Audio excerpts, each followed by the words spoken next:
Despite recent appearances, most of these people and groups are still tied to their past efforts to eliminate autistics through the pursuit of a cure and eugen... Hi, excuse me. Hello? What are you doing? Oh, hello. We're just clearing out some old junk files, outdated biographical information, some routine scrubbing and shredding, the typical cleaning stuff. You know how disgusting the past can be. That doesn't sound typical. What are you cleaning? Wait. What is all this? These documents. This bio. This is recent information. Connections to Cure Autism Now. Talk about curing autism. Autism Speaks. Wait a minute. Does this mean you're disavowing and condemning these groups? Because that would be great. Oh, honey, no. Why would we do that? Besides, that's all behind us now. Speaking of behind us, could you hand me that poster we made? There in the corner, the one with the multicolored puzzle piece heart at the bottom and the word neurodiversity in the middle. So, you're not abandoning these groups, nor their ideas, just erasing your involvement with them. Do you even know what neurodiversity truly is? Of course, we know what neurodiversity is, silly. We're hip to the lingo. And we're not really erasing anything, just trying to ensure a better conversation going forward. Talking about what's next for autism in the here and now. So what is next, then? To investigate the genetic and environmental factors that contribute to autism and related physical and mental health conditions to better understand well-being in autistic people and their families. Wait, genetic factors? Yes, now open wide. Hey, give that back. I didn't consent for you to use my saliva. You just stole it from me. Oh, quit living in the past. Thank you for your contribution. Pinky swear we'll only use it to improve the lives of people with autism. Gotta go. We got over 9,000 more samples to collect. Stop. That's not yours.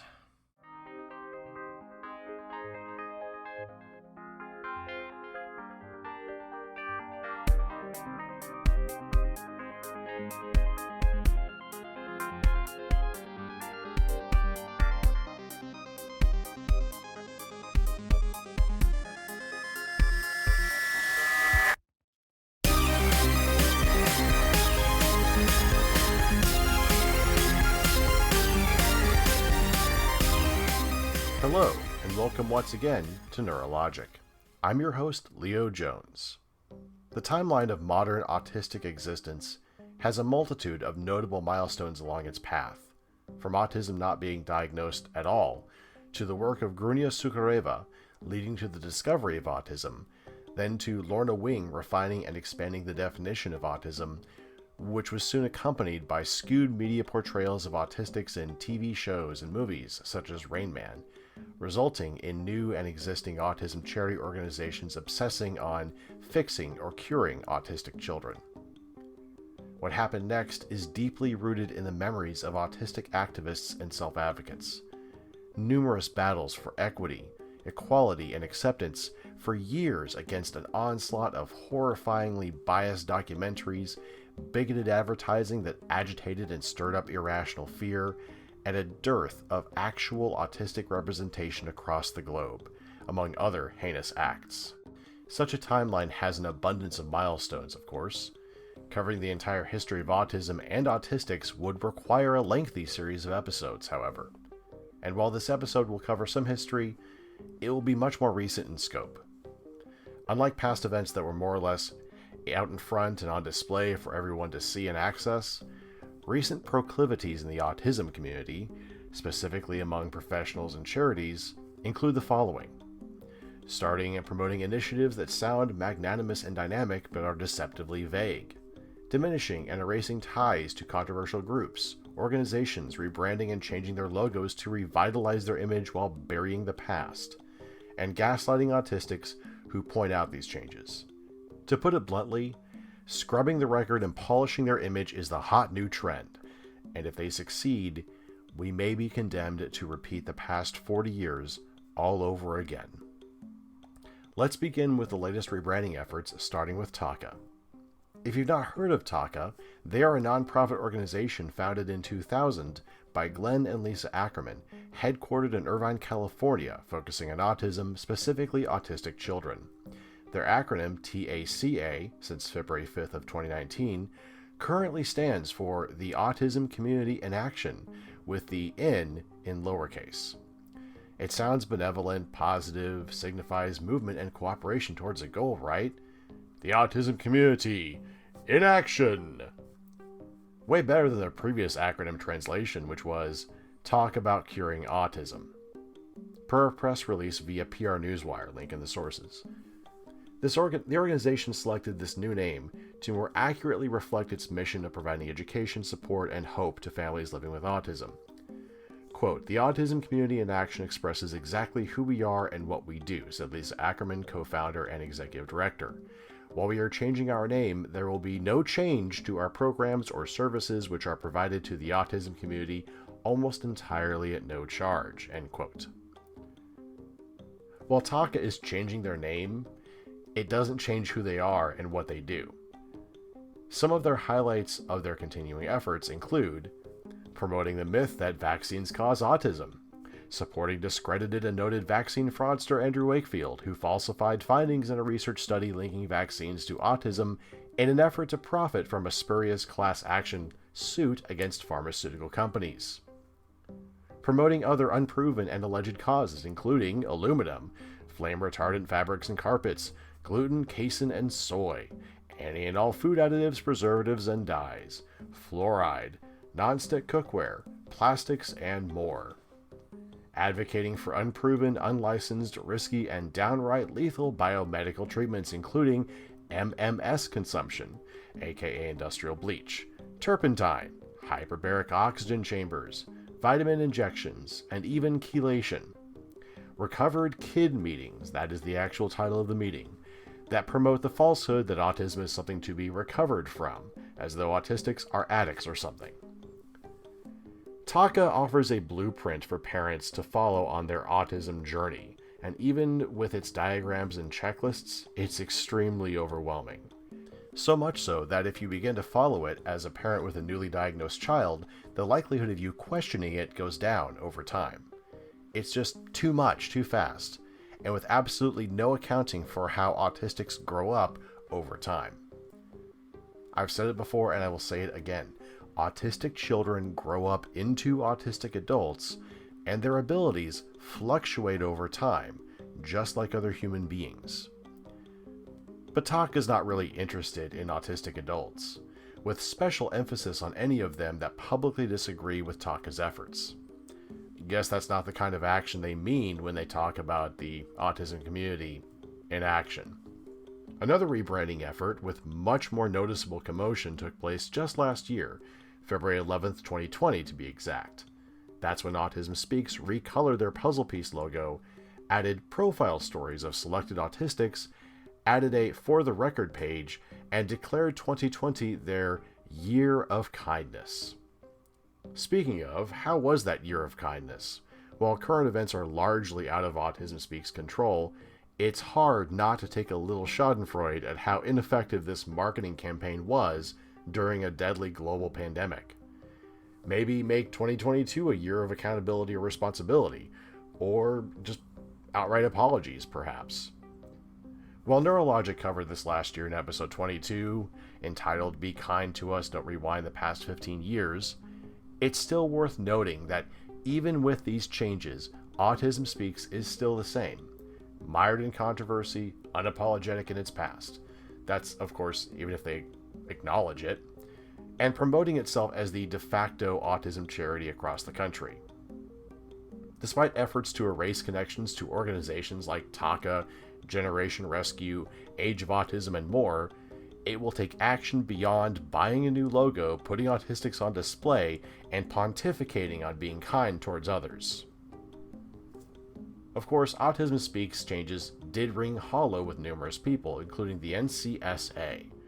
For them, it wasn't because such changes were half-hearted and PR-focused, but because they didn't support the segregation the NCSA does promote. NCSA stands for the National Council on Severe Autism, and unlike the previous two groups, has been around for less than 5 years. Led by Jill Escher since January of 2019, who also heads the Autism Society San Francisco Bay Area, per the article referenced by DisabilityScoop.com, link in the sources. This nonprofit claims as part of its mission that it addresses the services, housing, and policy concerns of people most significantly affected by the developmental disorder and their families. The NCSA not only believes, but also propagates that autism is sugar-coated in the media, displaying only those who are able to engage in speaking communication, and rails against the latest iteration of the DSM, stating that the revisions in how autism is diagnosed led to great disparities in care and awareness. To put it simply, the NCSA does not believe in the autism spectrum, wants the definition to be regressed to DSM-4 standards, and demands that autism be portrayed negatively in movies, TV shows, and the like. What's interesting is that these positions are not only polarizing, but give purpose and reason for the NCSA's existence. Quote, "For countless families devoted to the well-being of their disabled loved ones, the daily challenges can be overwhelming, and the prospects for the future extremely bleak. We will work to increase capacity and a range of new options for this population. We have no intention to duplicate the vitally important work of other autism advocacy organizations. We aim only to add a strong voice for those who cannot speak for themselves," end quote, said Jill Escher. So if you can speak for yourself, either by verbal or non-speaking means, such as an AAC device, etc., you're too high-functioning to deserve support, at least from the NCSA. Conversely, if decisions are made for you, if you're blamed or your autism is blamed for a variety of problems, and you're exploited to further the vainglorious warrior parent ideology, you're perfect for this new organization.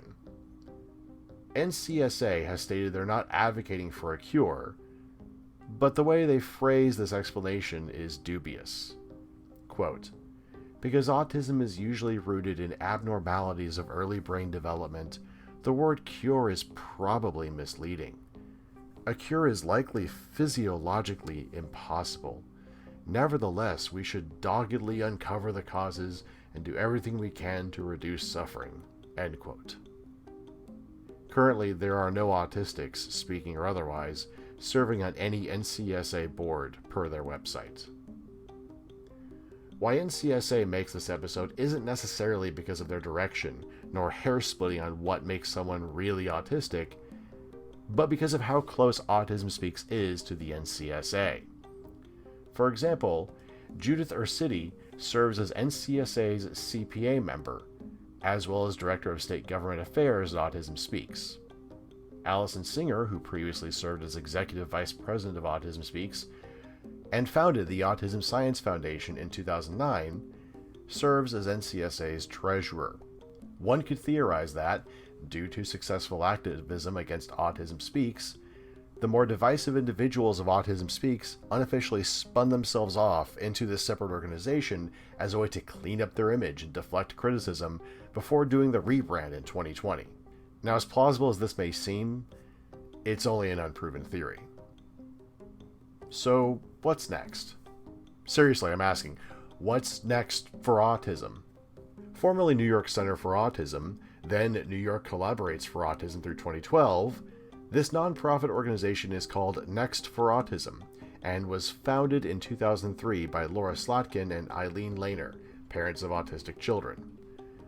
I dug through their website trying to find out what Next meant, because that word is displayed in all caps, like an acronym.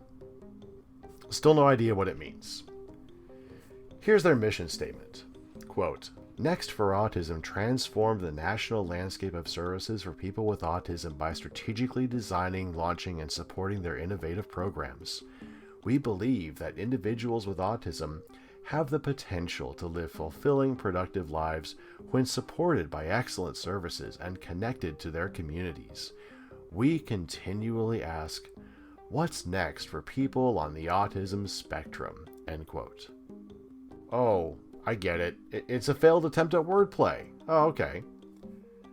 I'm not mentioning them solely for something I find extremely irritating, implying an acronym without actually creating one and using that as part of a marketing and design campaign, but for what happened surrounding their event last April. Earlier in that month, YouTube personality Mark Rober and late-night talk show host Jimmy Kimmel announced they would be hosting an event called Color the Spectrum, a live stream to support the autism community, on April 30th. It would be similar to Next for Autism's Night of Too Many Stars fundraiser, but virtual due to the pandemic. Quote, I don't think we have ever seen these worlds unite on a scale like this before. The best part is that this is all being done for people in need and who are so deserving, said Rober, end quote. Well, wasn't that sweet? Too bad about the connections to Autism Speaks ABA therapy, their board members and founders saying some very unsettling things about their children, and the utter lack of any autistic leadership in their organization. Like TACA and NCSA before them, there are no autistics currently on any leadership board in Next for Autism, per their website. I'm sensing a pattern here. Perhaps board leadership is not what's next for people on the autism spectrum, eh?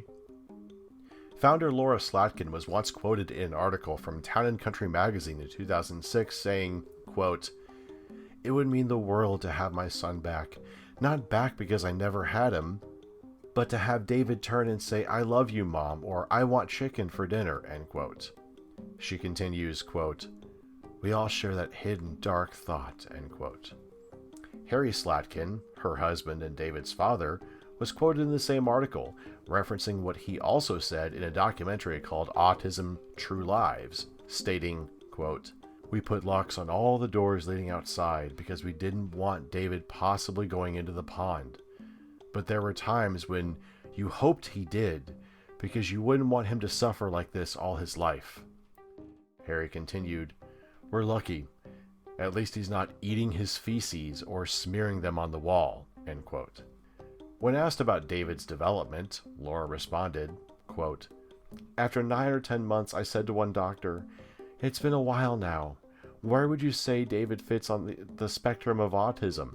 Is he more challenged or less?' And he said, 'I would say that your son is severely autistic.' Laura paused and said, 'That was a dagger through my heart. That was the day when I knew we weren't one of the lucky ones. It rocked my world. I had to leave the room and go cry. When you have a child, you have all these hopes and dreams, and that's when it all unraveled," end quote. I'm going to pause here and frame this within context because these quotes are incredibly dreadful, especially in 2021. First, this was published by Town & Country magazine, unrelated to the Chrysler minivan of the same name. I wouldn't consider Town & Country a good authority on much beyond the pseudo-folksy living by inordinately wealthy people, so the fact that it not only printed these quotes, but embedded them in an article titled Autism's Angels, of which these parents were the angels, doesn't really surprise me. Second, this was 15 years ago. In 2006, acceptance and inclusion were not even on the national radar for autistic folks, and Autism Speaks was controlling the narrative through a dominating financial supply. What was written then would not be acceptable today in a general context, or at least it would be called out heavily. Third, I'm gonna get so many emails for this. Parents are allowed to have these feelings. That doesn't mean they should publicly spew their darkest fears about their child for all to read, however. Parenting is difficult, and with how autism was presented in 2006, especially when diagnosed in children, it's not surprising that they would have these reactions. Imagine if the Latkins had been presented a different type of diagnosis, or that diagnosis had been presented differently in some way, with information about autism not framed as a disease or tragedy. At the very least, they might have considered the long-term implications for their son, being discussed along mentions of eating and smearing feces, or hoping he'd drown himself by accident in a pond. Very thankful to my own parents for avoiding such humiliation. Just want to point that out. So what does this have to do with Next for Autism? Why am I bringing up a 15-year-old article and reading these horrific quotes? Well, I didn't bring it up, actually. Sure, I'm talking about it now. But the connection was made through the Next for Autism website. In fact, it was uploaded in October of 2017. Link in the sources. You can check it out for yourself if you want. It's still on their site. You'd think an article this polarizing, this demeaning, and so blatantly wrong about autism would get permanently removed from their site, or not even uploaded in the first place over 11 years later. But sadly, that's not the case. They simply removed it from the site's directory and decided that would keep it buried. Next for Autism's approach here extended further, as their partner organization, the Center for Autism and the Developing Brain, referred here henceforth as the CFADB, changed and erased things from their websites without acknowledgement. Specifically, one of the bullet points included in the CFADB's mission statement, quote, conducting research that enhances the understanding of the causes, treatment, and prevention of autism spectrum disorders, end quote. Next for Autism added statement of purpose and fact tabs to their About section after April 16th of this year, which sounds benign. Having a statement of purpose and an FAQ, or frequently asked questions, is good. You want that. Most large-scale charities have similar statements, and FAQs are the norm for superior user experience on a website. But it is quite odd that this was added so late in its existence and close to their big Color the Spectrum event. Perhaps these were just the latest tasks in their rebranding efforts. However, in the FAQ section that they have written, quote, Next provides no funding or support for research into the cause or cure of autism. We do not believe autism is something to be prevented or cured, end quote. At the time the FAQ was initially posted, CFADB, their partner, still had the same line about researching causes, treatment, and prevention on their site. Between April 19th and the 20th, though, CFADB's site changed, removing the portion from their mission statement that referred to researching causes, treatment, and prevention to just understanding and treatment. Next for Autism also states in their fact that, quote, Next partners with and funds a variety of organizations across the country to fulfill our mission of expanding access to programs and services. Our partnerships with groups such as Autism Speaks have been limited exclusively to that mission. We are not currently engaged with Autism Speaks. In 2008, Next for Autism co-founded Advanced Futures for Adults with Autism, a consortium of more than 16 autism organizations, including Easter Seals, SARC, OR, and Autism Speaks, to name a few, with the goal of setting the national public policy agenda. Next will continue to participate in policy change until people with autism are fully integrated into society. In 2017, we supported an information line for the autism community, a robust database of services hosted by Autism Speaks that provides information by region, end quote. Fair enough. It's dry, but it seems like a clear, concise explanation of the relationship between Next for Autism and Autism Speaks. Not everyone will like such a connection. I certainly don't, but the transparency and honesty are to be respected, along with the declaration that they're not currently working with Autism Speaks. I'm sure they chose that word on purpose. Yet, why did they remove a remembrance of the late Autism Speaks founder Suzanne Wright, written by one of their more prominent board members, Robert Schmeigel, after April 18th? While Suzanne Wright's personal and professional attitude towards autism and autistics during her life can be best described as hostile, she was one of the co-founders of Autism Speaks, if you're not familiar, the purpose of such a tribute was in its meaning, describing a person that Schmeigel valued on a close and personal basis. The connection between Next for Autism and Autism Speaks was already disclosed in the FAQ. What's the point of removing such a tribute? These decisions and changes are circumstantial, but within context to the myriad of objections from the autistic community, Such actions can seem highly dubious and suspect. If Next for Autism and its partners are removing controversial and outdated articles, editing the way various statements are worded, and adding clarifying statements and an FAQ, one could naturally hope that this precedes a fundamental shift in their perception of autism and autistics. But it just doesn't work that way. One of the best indicators of true change in an organization, be it a nonprofit or otherwise, is how publicly such a change is announced. Out with the old, in with the new, we're embracing cutting-edge ideas, etc., etc.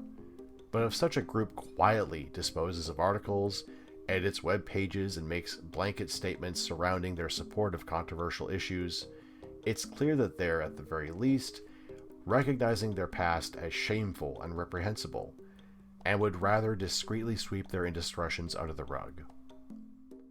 As much as Next for Autism, TACA, and the NCSA have tried to cover themselves in a pleasant veneer, the underlying stains simply can't be painted over or completely scrubbed out. For one thing, the internet never truly forgets. There will almost always be a record unless significant cost is expended. For another, our memories as autistic advocates and activists are still fresh. We can recall those painful actions, their caustic words, which gives us a more informed view of such organizations and the people that run them. So when they resurface in the media, we are better prepared to counter the underlying catalyst that drives their latest efforts. Which brings me to Spectrum 10K. For years, decades even, the search for the autism gene or set of genes has been courted by many, many people. It's quite alluring, with the simple promise of just turning on or off genetic codes and solving for autism. As such, initiatives have sprung up to tackle the genetic puzzle of autism, pun intended. The MSSNG project from Autism Speaks and Spark from the Simons Foundation both operate here in the United States, utilizing saliva samples from autistic children and adults and their families in their research. A quick point of verification: while SPARK stands for Simons Foundation Powering Autism Research, MSSNG doesn't stand for anything.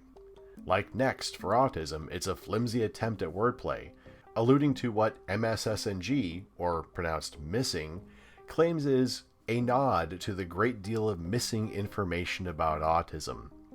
There are some disturbing echoes around the usage of the word missing in regard to parents describing their autistic children as such, so not only does the name lack a genuine acronym, but it also, by its very existence, revives the myth that autistic children are missing and must be found through a treatment or a cure. Spark started in 2016 and is an online research initiative designed to become the largest autism study ever undertaken in the United States. Spark provides a large, organized cohort of genetic, medical, and behavioral data for researchers. Missing started in June of 2014. It was previously known as the Autism Speaks 10,000 Genomes Program, or AUT10K, and is an open-source research platform partnered with Google that aimed to collect and study the DNA of 10,000 families with autistic children and/or family members.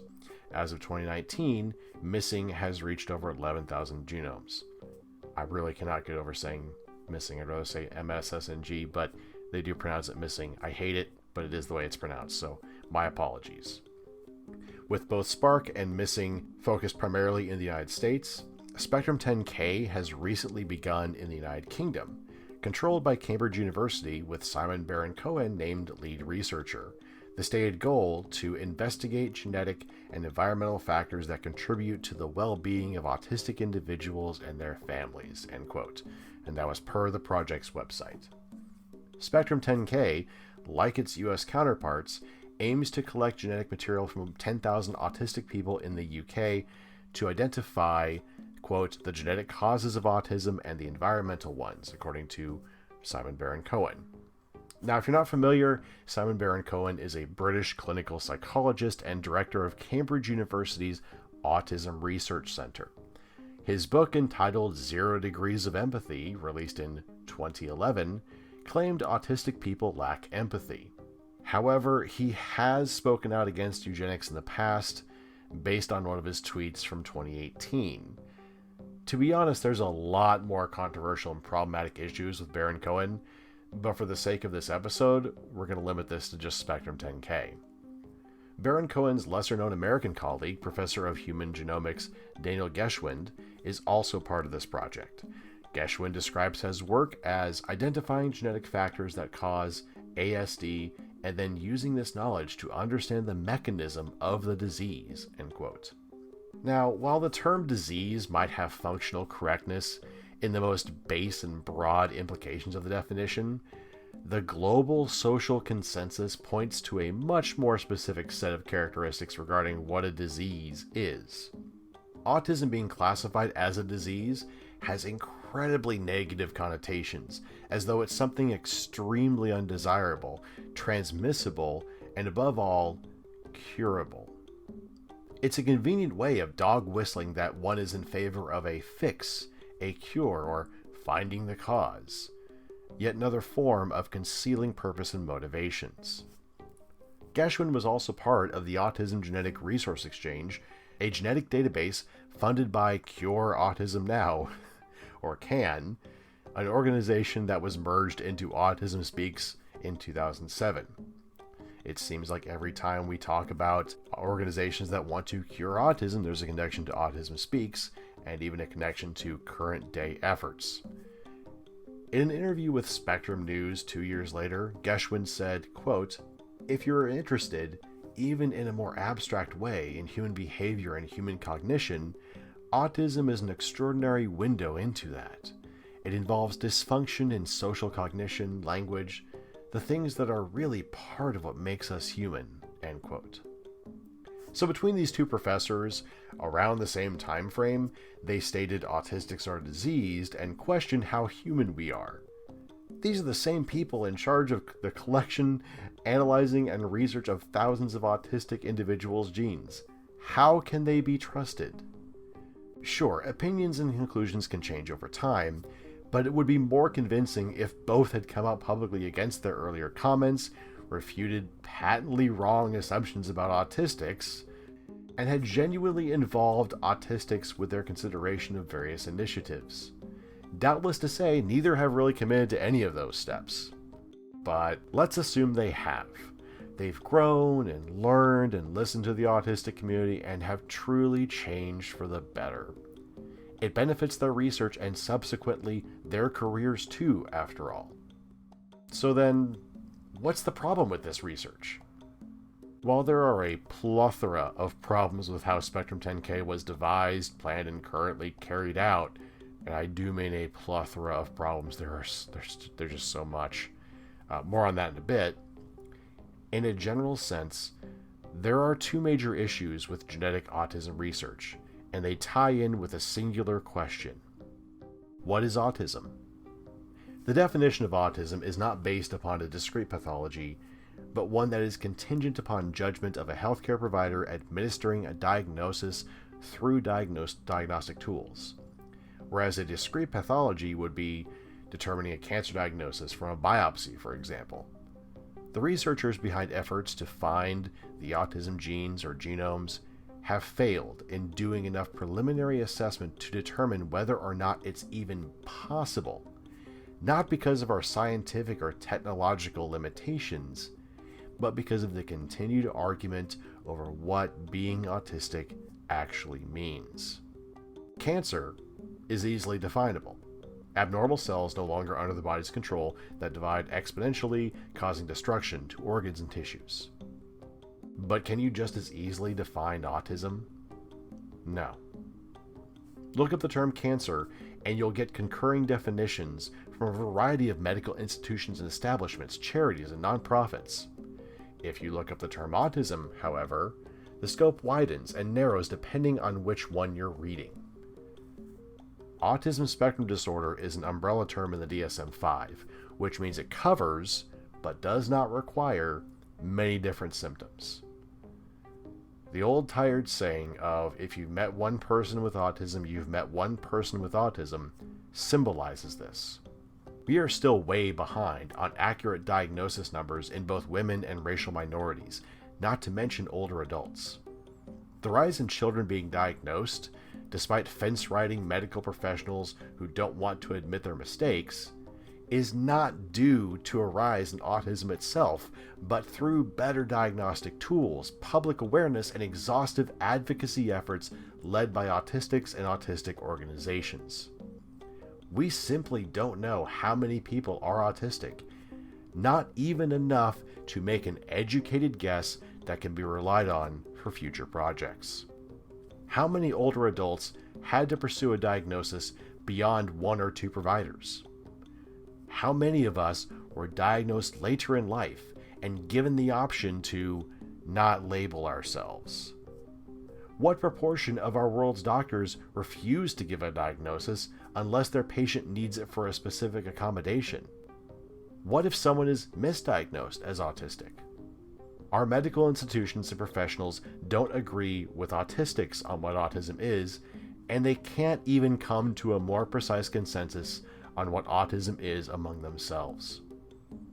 If you don't have that, if you don't have a clear set of criteria, you can't base your research on it. In some ways, this is similar to trying to genetically determine what makes someone hetero or homosexual. Irrelevant and unlikely to be deduced anytime soon. Even if that weren't the case, trying to uncover the genetics of autism highlights two haunting problems that have not been resolved or truly addressed by any of these projects. What's the guarantee that the findings won't be used in eugenic fashion? And if we do develop genetic treatments for autism, what are the ethical implications for forcing them on autistic children and adults? The term eugenics gets bandied about a lot by disability activists, to the point where it can wear a bit thin despite having historical and current relevance. Yet it still applies. The determination by most of the medical establishment towards disability is elimination, not accessibility. To them, it's easier to just remove disability from the human equation rather than making fundamental change in the way our society provides access. To them, any disability is a disease.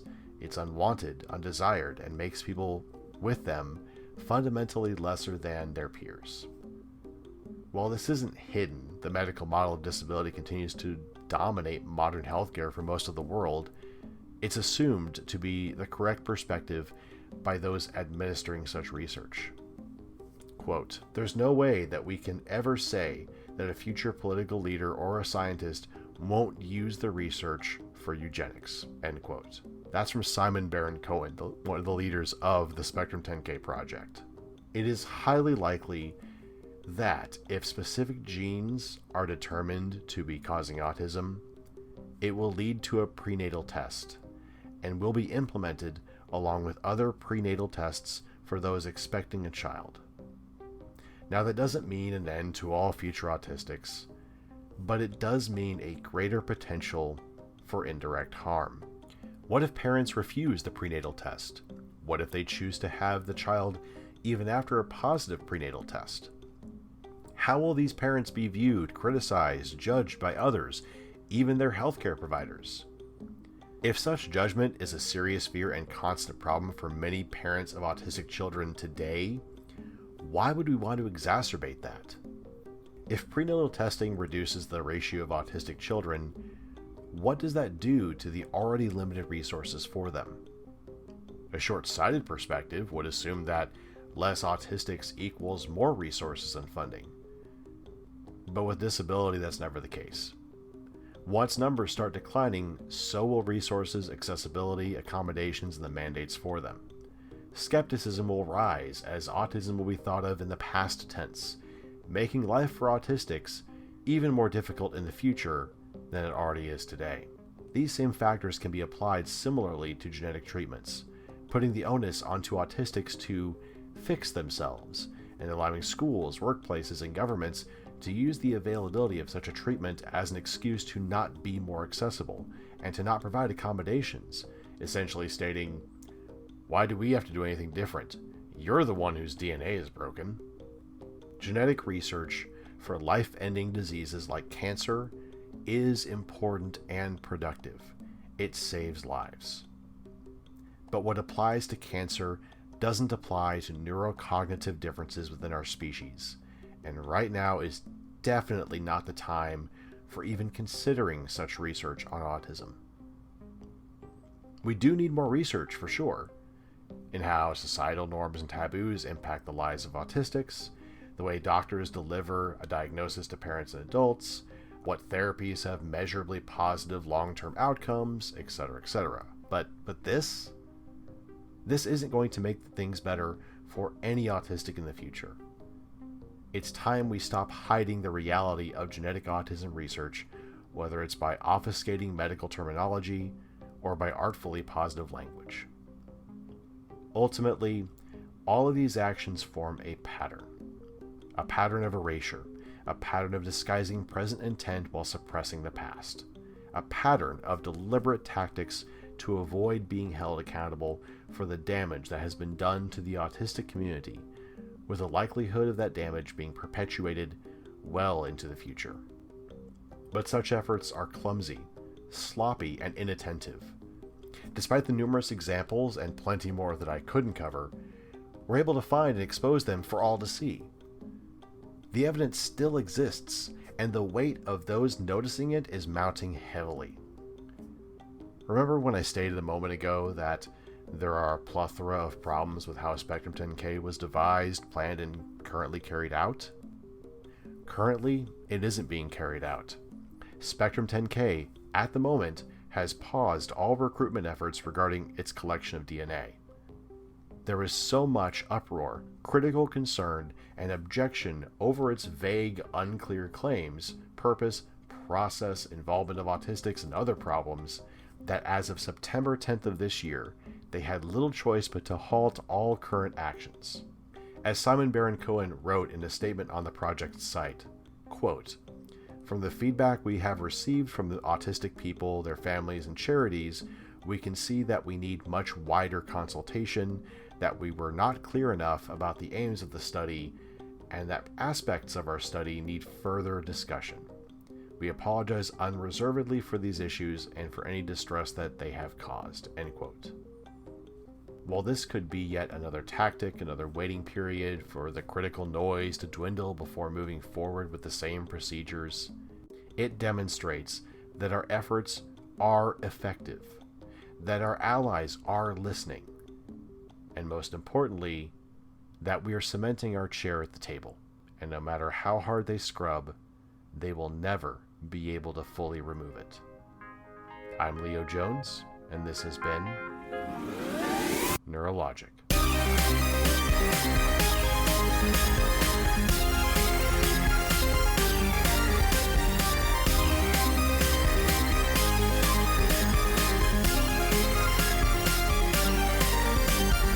Neurologic is licensed under a Creative Commons Attribution Non-Commercial No Derivatives 4.0 International License. To view a copy of this license, visit creativecommons.org/licenses/by-nc-nd/4.0 or send the letter to Creative Commons, P.O. Box 1866, Mountain View, California 94042, USA.